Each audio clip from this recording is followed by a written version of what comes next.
इस 9 साल में पिछली जाति के लिए इस प्रधानमंत्री ने नहीं किया, क्योंकि उसको तो सिर्फ आरएसएस के एजेंडा को लागू करना है। मोदी जी के जमाने में कहा गया democracy of the capitalist for the capitalist and by the capitalist. ये सिर्फ पूंजीपतियों के लिए काम करते हैं, कहते हैं कि पिछड़ा जाति के, लेकिन काम पूंजीपतियों का करते हैं। 9 साल के शासनकाल में ये उदाहरण नहीं बता सकते कि हमने पिछड़ा जाति के लिए कोई काम किया। ये बोलते हैं कि हमने पिछड़ा वर्ग आयोग बनाया। अरे भाई, पिछड़ा वर्ग आयोग क्या बनाया? वो कोई काम का है ही नहीं। जब नौकरी बचेगी नहीं, सारी नौकरियां प्राइवेट में चली जाएगी, तो पिछड़ा वर्ग आयोग किसका जांच करेगा? वो बुलडोजर चल रहा है सारे दलितों, पिछड़ों, मुसलमानों पर, जहां जहां उनकी राज्य सरकार है, निश्चित तौर पर वो खड़ा। क्योंकि जो लोग भी आर्यन सोसाइटी के लोगों का विरोध करेगा, जो लोग भी आरएसएस का खिलाफ करेगा इस देश में, उसको निश्चित तौर पर झूठे मुकदमों में फंसा के जेल में बंद करने का यही काम है सरकार का।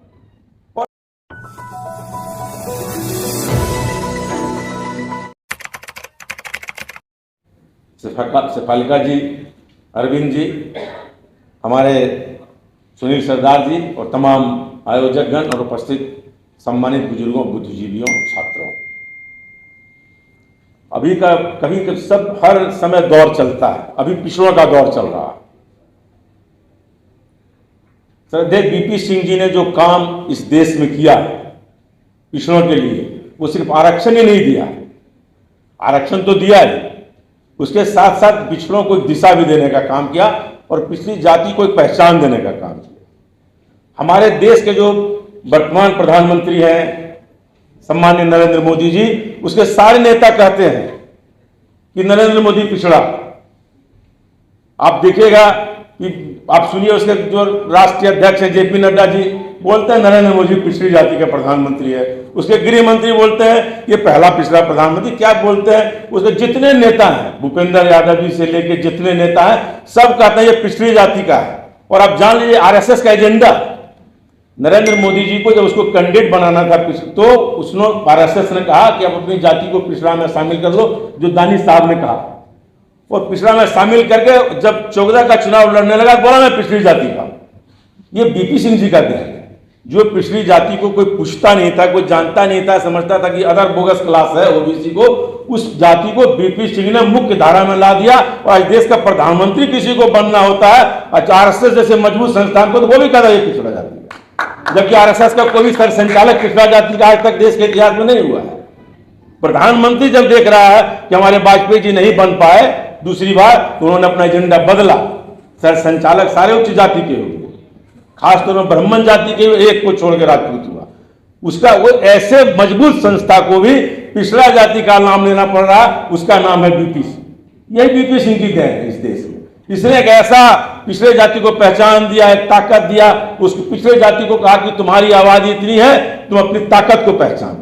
उस पहचान कराने में बीपी सिंह ने अपना कुर्सी का बलिदान किया, कुर्बान किया। कौन ऐसा आदमी है देश के इतिहास में एक साधारण पंच का पद को छोड़ने के लिए तैयार ही नहीं होता है? हमको कोई बोलेगा कि अगला आपको एमपी का टिकट नहीं देंगे, फलाना समझौता करिए, तुरंत तैयार हो जाएंगे। लेकिन बीपी सिंह एक ऐसी शख्सियत थी इस देश में जिन्होंने प्रधानमंत्री की कुर्सी का परवाह नहीं किया और मंडल कमीशन को लागू करके इस देश के पिछड़ों को ताकत दिया कि तुम्हारी ये ताकत। और आज जो हमारा तथाकथित पिछड़ा प्रधानमंत्री है, उसका क्या काम है?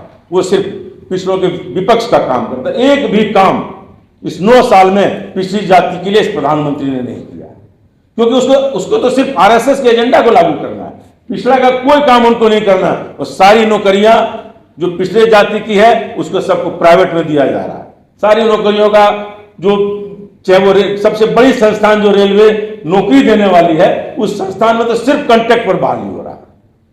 कंप्लीट रूप से जितने कॉन्ट्रैक्ट पर बहाली हो रहा है वो, और उससे किसको नुकसान हो रहा है? जो पिछड़ी जाति के लोग काम करते थे, उनको जिस काम के लिए सरकारी नौकरी में रहते 50,000 रुपये मिलते थे, आज 10,000 में करना पड़ रहा है। ये तो सिर्फ पूंजीपति का काम कर रहा है। हमारे लोगों ने कहा कि अब्राहम लिंकन ने काम किया था श्वेतों के लिए। अब्राहम लिंकन की एक परिभाषा भी थी, democracy is of the government for the democracy is government of the people for the people and by the people.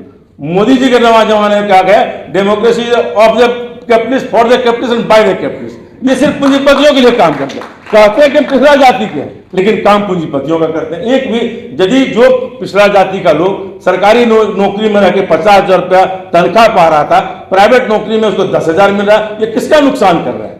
ये तो कोई काम अपने जो इतने 9 साल के शासनकाल में ये उदाहरण नहीं बता सकते कि हमने पिछड़ा जाति के लिए कोई काम किया। ये बोलते हैं कि हमने पिछड़ा वर्ग आयोग बनाया। अरे भाई, पिछड़ा वर्ग आयोग क्या बनाया? वो कोई काम का है ही नहीं। जब नौकरी बचेगी नहीं, सारी नौकरियां प्राइवेट में चली जाएगी, तो पिछड़ा वर्ग आयोग किसका जांच करेगा? नौकरी तो रहने दीजिए सरकारी। आप जो बड़े बड़े संस्थान है ये कहते हैं कि यूपीएससी में भी हम डायरेक्ट बहाली कर लेंगे। अब आप समझ लीजिए कहां आप जाइएगा। हम लोग तो कहते थे यूपीएससी एक ऐसी संस्थान है जिसका नौकरी परीक्षा पास करके ही लिया जा सकता है। कहता कोई आवश्यकता नहीं परीक्षा पास करने का, हम लगेगा कि ये टैलेंटेड है, हम उसको ज्वाइंट सेक्रेटरी बना देंगे। ये तो इनका कि सारे जितने भी संवैधानिक संस्थाएं हैं उसको ध्वस्त करने पर तुले हुए हैं, जितनी भी पॉलिटिकल पार्टियां उसको ध्वस्त करने पर तुले। उसके साथ ही साथ और भी है, जो पिछले वर्ग के नेता है उसी के यहाँ ईडी का रेट पड़ेगा, उसी के यहाँ इनकम टैक्स का रेट पड़ेगा, चाहे वो कोई भी हो। आप लालू यादव से उठा के छगन भुजबल तक को ले लीजिए, सारे जितने पिछले वर्ग के इस देश में नेता है सबको जेल में डालने का। किसी अगले जाति के नेता को जेल में डालता क्यों? क्योंकि उसको आरएसएस उस दिन गलती से हटा देगा। वो तो आरएसएस से कठपुतली प्रधानमंत्री है। आरएसएस आज बोलेगा गेट डाउन, कल गेट डाउन। जितने भी अधिकारी हमारे पिछले जाति के सब पर जांच बैठवाता है, जितने भी अधिकारी, जितने हमारे मंत्री, नेता, एमएलए, एमपी सब पिछले जाति के, सब पर छापा मरवाता है। आपको कुछ संपत्ति है कि नहीं? इनकम टैक्स का छापा सवेरे पड़ जाएगा। आपने कोई कार्यक्रम किया भाजपा के खिलाफ में, नरेंद्र मोदी के खिलाफ में, आपको तुरंत जेल में डाल देगा। हम लोग सब जो आंदोलन आज जो इकट्ठा हुए हैं, जो बोले किसी दिन हमको भी पता लगा कि जेल में डाल दिया। चिंता, हम लोग जेल जाने से नहीं डरते हैं। पहली बात है कि इतना तो ताकत रख के ही नरेंद्र मोदी जी के खिलाफ हम लोग बोलते हैं कि जेल जिस दिन भेजने की इच्छा हो भेज दीजिएगा, कोई चिंता नहीं है। आप जाली ईडी, सीबीआई, इनकम टैक्स लगाते रहिए, कहीं कुछ नहीं होगा। क्या होगा? भुजबल साहब पर लगाया, सीधे बरी हो गए। इसलिए इन पर लगाया कि पिछले जाति के थे। लालू यादव के ऊपर क्या घोटाला कर रहे हो? मात्र 900 करोड़ का, वो भी 20 साल में इतना मुकदमा डाल दिया। क्योंकि जो लोग भी आर्यन सोसाइटी के लोगों का विरोध करेगा, जो लोग भी आरएसएस का खिलाफ करेगा इस देश में, उसको निश्चित तौर पर झूठे मुकदमों में फंसा के जेल में बंद करने का यही काम है सरकार का। और बहुत सारे आपने देखी होगा, सबसे दुर्भाग्य क्या है नॉर्थ इंडिया का। नॉर्थ इंडिया में राजनीतिक जागरूकता तो है, लेकिन कोई सोशल रिफॉर्मर फूले और पेरियार की तरह नहीं हुआ। यदि नॉर्थ इंडिया में भी यूपी, बिहार, मध्य प्रदेश, इन इलाकों में फूले और पेरियार की तरह कोई सोशल सामाजिक सुधारक पैदा लेता तो ये स्थिति हम लोग की। राजनीतिक रूप से हम जागरूक हैं, लेकिन धर्म के मामले में इतना हम लोग फंसे हुए हैं, इतना लगे हुए हैं कि हम लोग उसी में उलझे रहते हैं। राजनीतिक क्रांति हम कर सकते हैं, बदलाव ला सकते हैं, लेकिन साथ ही साथ जो जितनी धार्मिक व्यवस्था जो आरएसएस फैलाना चाहता है, भाजपा फैलाना चाहता है, उसमें हम लोग सब उलझे हुए। इन 3-4 प्रदेशों के लोग जो कि इस देश का दिशा बदल सकते हैं। दक्षिण भारत हमारा प्रगति पर आ गया। जब जब भी सरकारें बनती है इस देश में भारतीय जनता पार्टी की, जब उत्तर प्रदेश, बिहार, मध्य प्रदेश, झारखंड, इन प्रदेशों से पश्चिम बंगाल, इसका जब वो एमपी जीतता तभी वोट बना पाते हैं। इसके पहले वो 200 पर जाते हैं। लेकिन आप देखिएगा जब 272 हुआ या 300 हुआ तो उसमें बिहार, यूपी, मध्य प्रदेश का योगदान।